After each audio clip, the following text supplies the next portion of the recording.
Everyone, good morning. এখন বাজে প্রায় 11টা। মেয়েকে ঘুম থেকে উঠিয়ে দিয়েছিলাম, তারপর ওকে খাইয়ে দিয়েছিলাম, আর তারপর মেয়ে আবার ঘুমিয়ে পড়েছে। আর আমি এখন একটু মেয়ের কাছেই বসে আছি। খাওয়া দাওয়া তো হয়ে গেল, তোমরা দেখলে।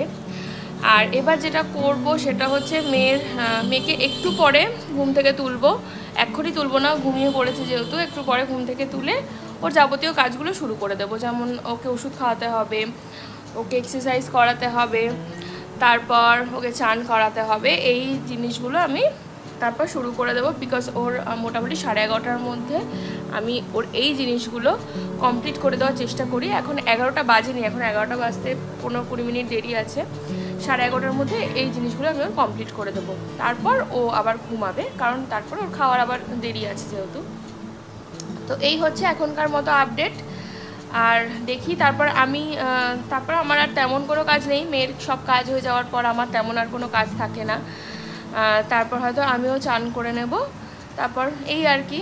আর আজকে বাড়িতে রান্নাবান্নার মধ্যে যেটা হচ্ছে, মা আজকে চিকেন রান্না করবে। কালকে আমি চিলি চিকেনটা যে বানালাম, আমার না ভিডিও ক্লিপিংটা নেওয়া হয়নি। কেন জানো? আমার ফোনে একদম চার্জ ছিল না, আমি চার্জে বসিয়ে সুইচ দিতে ভুলে গেছি। তো ফোনে তারপর চার্জই হয়নি যে আমি ভিডিও ক্যামেরাটা অন করে ভিডিওটা করব, সেটা আমি আর করতে পারিনি। তারপর কালকে মোটামুটি 8:30-9টা নাগাদ আমার হাজব্যান্ডের একজন বন্ধু আর তার ওয়াইফ এসেছিলো আমার মেয়েকে দেখতে। সেই ক্লিপিংটাও আমি নিতে পারিনি, আমার ফোনে চার্জ ছিল না তখন, ফোনটা চার্জে বসানো ছিল, সেই জন্য আমি সেই ক্লিপিংটাও নিতে পারিনি।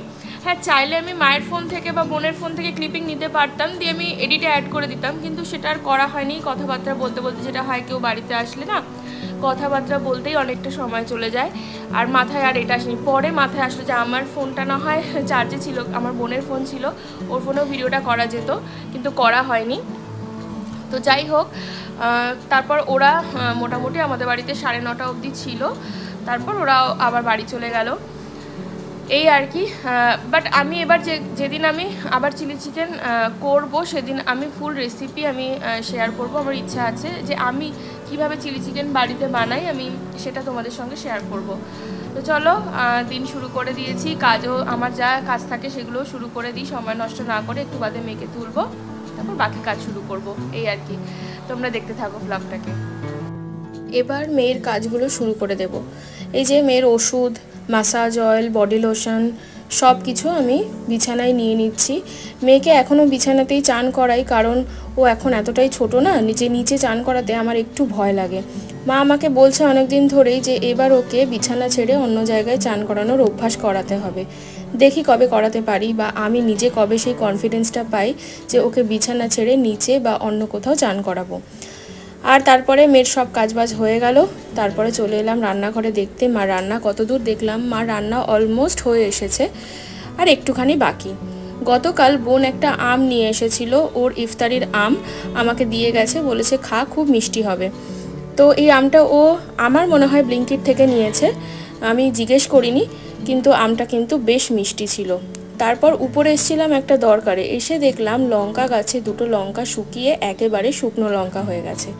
তাই ভাবলাম তুলে নিয়ে মাকে দিয়ে দিই।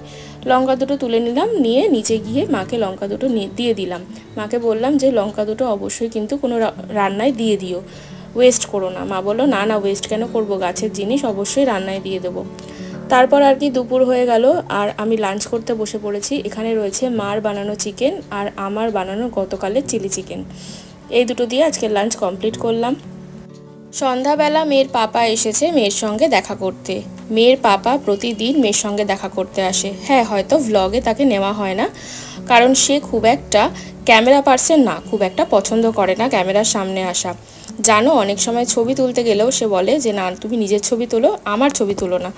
আর এই যে আজকে অনেক রিকোয়েস্ট করাতে একটা সেলফি তোলার জন্য রাজি হয়েছে, তাই সেলফিটা তুলে নিলাম, একটু ভিডিও করে নিলাম। তারপর খেয়ে নিলাম একটু লিকার চা বিস্কুট দিয়ে। এটাই ছিল আজকে সন্ধ্যাবেলার খাবার, আর কিছু খাইনি। হ্যালো এভরিওয়ান, সন্ধ্যা হয়ে গেছে, এখন বাজে পুরো 7টা। এই যে ঘড়িটা দেখেই বললাম, এখন 7টা বাজে। মেয়ে ঘুমাচ্ছে। এখন আমি যেটা করব, মেয়ের নোখটা শেভ করে দেব। আসলে না ঘুমালে এটা পসিবল হয় না, মানে এত নড়াচড়া করে না যে মানে ঠিকঠাক করা যায় না কাজটা, ওই জন্য ওর নখটা এখনই শেভ করবো, এখন ঘুমাচ্ছে যেহেতু। আর এটা দিয়ে আমি ওর নখটা শেভ করি। এটা একটা বেবি নেল ট্রিমার, যেটা আমি অ্যামাজন থেকে কিনেছি। তো এটা দিয়ে আমি নখটা শেভ করব, তো করে দিই, উঠে গেলে আর কাজটা করা যাবে না, তো এই কাজটা করে নিই।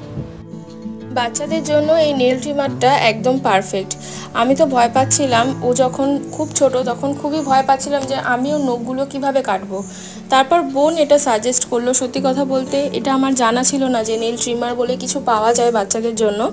বোন এটা সাজেস্ট করলো, বেবি হাগ থেকে ও কিনেছে।